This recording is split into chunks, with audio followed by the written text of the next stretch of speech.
It was a cold, gray morning in northern France when the last known radio message from the 112th Division crackled through the airwaves, a faint, garbled signal that spoke only of progress, extraordinary but dangerous.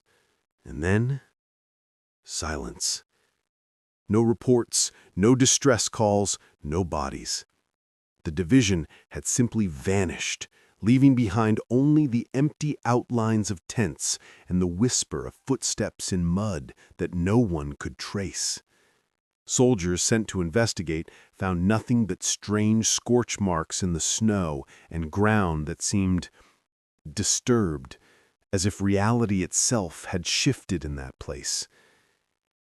Decades passed, and the world moved on, forgetting the lost battalion.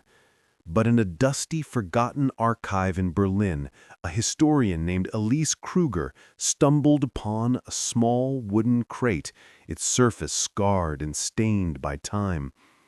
Inside, she found a stack of yellowed papers, photographs, and what looked like laboratory notes, documents with careful handwriting, coded symbols, and sketches of strange apparatuses. Something about them felt alive, as if the crate had been waiting all those years for someone to open it. The photographs showed men in gas masks standing around machines that emitted faint, pulsing glows. Shadows fell across their faces, distorting them into something almost inhuman. Elise noticed one image where a figure seemed to blur at the edges, like it was not entirely solid, as if the camera had caught something the eye could not see. She shivered, feeling the weight of decades pressing down, almost like the shadows themselves were watching.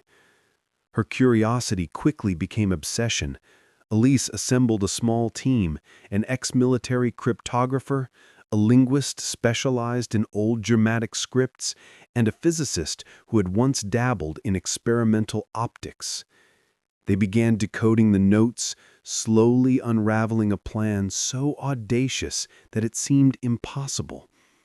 The 112th Division hadn't just been a military unit, it had been the subject of an experiment designed to manipulate reality itself, to bend perception and perhaps even time. At first, the team laughed it off. Machines capable of distorting reality? Preposterous! But the further they delved, the stranger the notes became. Measurements of light and shadow that should have been impossible. Reports of men seeing events before they happened, and references to the observer, a presence that existed somewhere beyond the physical world, guiding the division or perhaps controlling it. Elise began to notice odd occurrences herself, footsteps echoing in empty halls, documents subtly moving from where she placed them, and a cold sensation on her neck when no one was near. Then the disappearances began.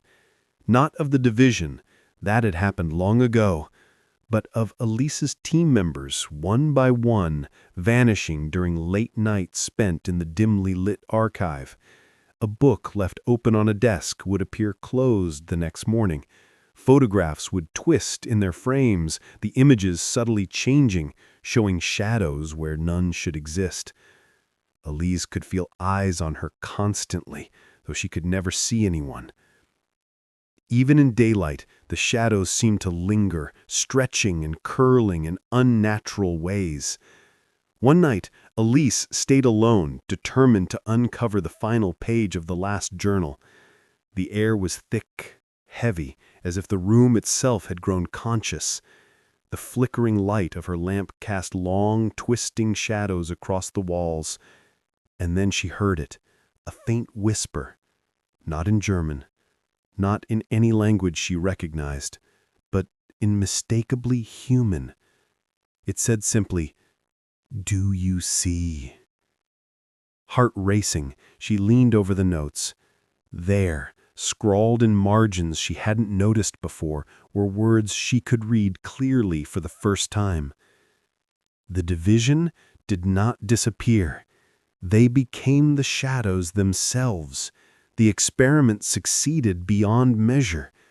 They are watching, always watching. She froze. Outside the archive, the city slept, unaware. Inside, every shadow seemed to stretch toward her, curling around corners, pooling like liquid darkness. She realized the old photographs weren't merely images, they were windows, glimpses of a world overlapping with her own. Through them, the lost division still existed, not as soldiers, not as men, but as something else. Over the next hours, Elise felt herself pulled closer to the margin between reality and the unknown. The shadows seemed to respond to her movements, shifting in ways that made no sense, as if a hidden intelligence guided them. She noticed details in the photographs she had missed before, an almost imperceptible glow around the figures, a subtle distortion in the air near the machines, like heat rising but colder than ice. Her journal, which she had kept meticulously, began to fill on its own. Words she did not write appeared in careful, looping script. You are the observer now. Remember the rules. Watch, but do not touch. Her reflection in the lamplight no longer resembled herself fully. Her eyes seemed too wide, her shadow stretching beyond the boundaries of her body. Panic rose, but curiosity anchored her in place. The next morning, the archive was found empty. No sign of Elise, no clues beyond the crate she had opened.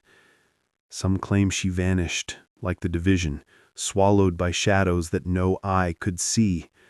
Others whisper that she succeeded, glimpsed what the division had glimpsed, and now she walks the edges of reality, observing the world from a place humans were never meant to reach. The crate remains, now locked in the archive's deepest vault, sealed and catalogued.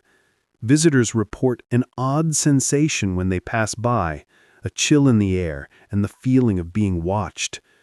Occasionally, a photograph seems to shift slightly when no one is looking, shadows stretching where none should fall. And sometimes, late at night, if you lean close and listen, you might hear a whisper, faint and distant, asking only, "Do you see?" The world moves on, forgetting the lost division once more. But shadows have memory, and the shadows remember everything.